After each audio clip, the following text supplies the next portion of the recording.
Dame un grr. চট্টগ্রামের ব্যস্ত শহরের কোলাহল থেকে একটু দূরে সাগরের বুকে নোঙর করে থাকা এক বিশাল জাহাজ, যার নাম বে-1 ক্রুজ। কিছুদিন আগে গিয়েছিলাম নেভাল বে-1 ক্রুজ আমার ভাগ্নিদের নিয়ে।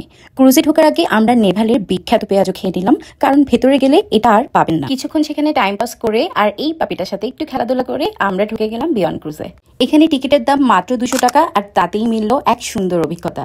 জাহাজে ঢুকেই চোখ আটকে যায় ওপেন ডেকের দিকে, আর গরমের এই দিনে সাগরের ঠান্ডা হাওয়া যেন শরীর মনে এনে দেয় একরা স্বস্তি। মনে হচ্ছিল এই হাওয়ার জন্যই বুঝি এতদিন অপেক্ষা করছিলাম। পুরো শিপটাই ঘুরে দেখতে পারবেন, ছাদ থেকে শুরু করে প্রতিটি কর্নার। দোলনায় তুলে তুলে আমার ভাগ্নিদের খুশি আনন্দ দেখে মনে হচ্ছিল ঘুরে বেড়ানোতেই মুক্তি। আমরা অনেকক্ষণ পর্যন্ত দোলনায় দোল খাচ্ছিলাম, উঠতে ইচ্ছে করছিল না, কারণ সমুদ্রের এত সুন্দর ঠান্ডা বাতাস আমাদের গায়ে লাগছিল আর খুবই উপভোগ করছিলাম।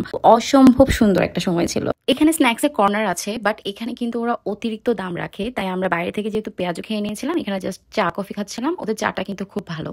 এটা ছিল শিপে যাওয়ার কানেক্টিং ব্রিজ, এখান দিয়ে আপনাকে শিপে প্রবেশ করতে হবে। আর আমরা এতক্ষণ যেখানে ছিলাম সেটা হচ্ছে শিপের আউটডোরে। দাঁড়ান, আপনাদেরকে শিপের পুরো ভিউটা একবার দেখাই। এই যে দেখুন, এই মাথা থেকে ওই মাথা পর্যন্ত আমরা এখন শিপে প্রবেশ করছি। কিন্তু শিপে ঢোকার আগে দেখলাম সামনে বিশাল একটা ফেরির মতো একটা জায়গা, জানি না এটা কি, সুন্দর একটা ওখানে কুঠে বাড়ির মতো ছিল, আর সাথে ছিল সুইমিং পুল। আমরা আবার এক ফেরি থেকে আরেক ফেরিতে গেলাম। সুইমিং পুলে অবশ্য আজকে পানি নেই, বাট এই ভিউটা এত সুন্দর, ও মাই গড। এনভায়রনমেন্টটা আসলেই উপভোগ করার মতো। আর আমার ভাগ্নিরা দেখেন কেমন বাচ্চামি করছে, আমিও দাঁড়িয়ে কিছুক্ষণ বাতাস খাচ্ছিলাম। এই বাতাসটা ছিল স্বর্গীয় একটা আনন্দ, মানে কি বলবো, আপনারা না গেলে আসলে বুঝবেন না। কালার কম্বিনেশনটা একটু দেখেন, আমার কাছে তো অসম্ভব ভালো লাগছে পার্পল কালারটা। মানে এই পার্পল কালারের মধ্যে আমরা কেমন যেন খুব সুন্দর করে ফুটে উঠছি। ফেরি থেকে আরেকটু উপরে যদি সমুদ্র দেখতে চান, এখানে আবার আরেকটা ফ্লোর আছে যেখানে আমি উঠে দেখছিলাম অ্যাকচুয়ালি সেখানে কি আছে। সেখানে তেমন কিছু নেই, জাস্ট একটু উপর থেকে দেখা যায় এই যা। তো আবার আমি নিচে নেমে গেলাম। এখানে খুব সুন্দর একটা সিটিং এরিয়া ছিল, যেখানে আমরা বসে বসে আড্ডা দিতে চোখের পলকে এই সময়টা কখন চলে গেল টেরও পেলাম না।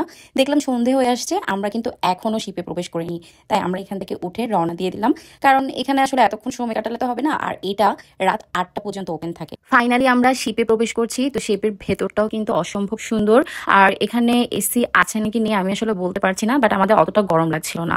তো আমরা সবকিছু ঘুরে ফিরে দেখছিলাম। এখানে যে কেবিনগুলো আছে ওগুলোতে আপনারা আবার প্রবেশ করতে পারবেন না, কারণ ওগুলো শুধুমাত্র গেস্টদের জন্য। আর এই শিপটা যখন সেন্ট মার্টিনে যায় তখন মেবি কেবিনগুলো ওপেন করে দেওয়া হয়। আবার ওয়াশরুমে গেলাম, ওয়াশরুমটা অনেক সুন্দর, বাট এখান থেকে এত বাজে একটা স্মেল আসছিল। ছবি তোলার জন্য আমরা আবার নাক থেকে হাত ছেড়ে দিলাম, কিন্তু একটু পরে আমার বমি আসছিল, বের হয়ে গেলাম। এই এরিয়াটা অনেক ভালো, এখানে অনেক বাতাস। তো আমরা আবার কিছুক্ষণ ঘুরে ফিরে এখানে কিছুক্ষণ বসে রেস্ট করলাম, কারণ এখানে অনেক লম্বা একটা কাউচ আছে, যে কাউচে বসে আপনি পাশেই সমুদ্রটা উপভোগ করতে পারবেন। দূরে ওই যে নেভাল জেটি দেখা যাচ্ছে। তো এই সময়টা আমাদের জন্য অসম্ভব ভালো একটা সময় ছিল, এখান থেকে যেতে ইচ্ছে করছিল না। আর এই সিঁড়িতে বসে আমরা কিছুক্ষণ টিকটক করলাম। তারপর দেখলাম আরেকটা ফ্লোর আছে, সেই ফ্লোরে উঠে গেলাম। ও মাই গড, এইটার ভিউটা তো আরো সুন্দর। এখান থেকে শিপের নিচে পুরোটা ভিউ দেখা যায়, নেভালের রোডটা দেখা যায়, কাছের ফাঁকে ফাঁকে এই আলোগুলো দেখতে এত ভালো লাগছিল। লাইটিং গুলো দেখেন, এত ভালো লাগছে। আমার তো বরাবরই লাইটিং খুবই ভালো লাগে। আমি খুবই আফসোস করছিলাম কেন এখানে আরেকটু আগে আসলাম না, একটু পরে আমাদেরকে চলে যেতে হবে। পরে আবার হঠাৎ করে মনে পড়লো, আচ্ছা বিকালবেলা কিন্তু লাইটগুলো জ্বালানো হয়নি, সো আমি এখানে বিকালে আসলে কোনো লাভ হতো না। যাই হোক, আফসোস দূর করে আমরা এনজয় করা শুরু করলাম।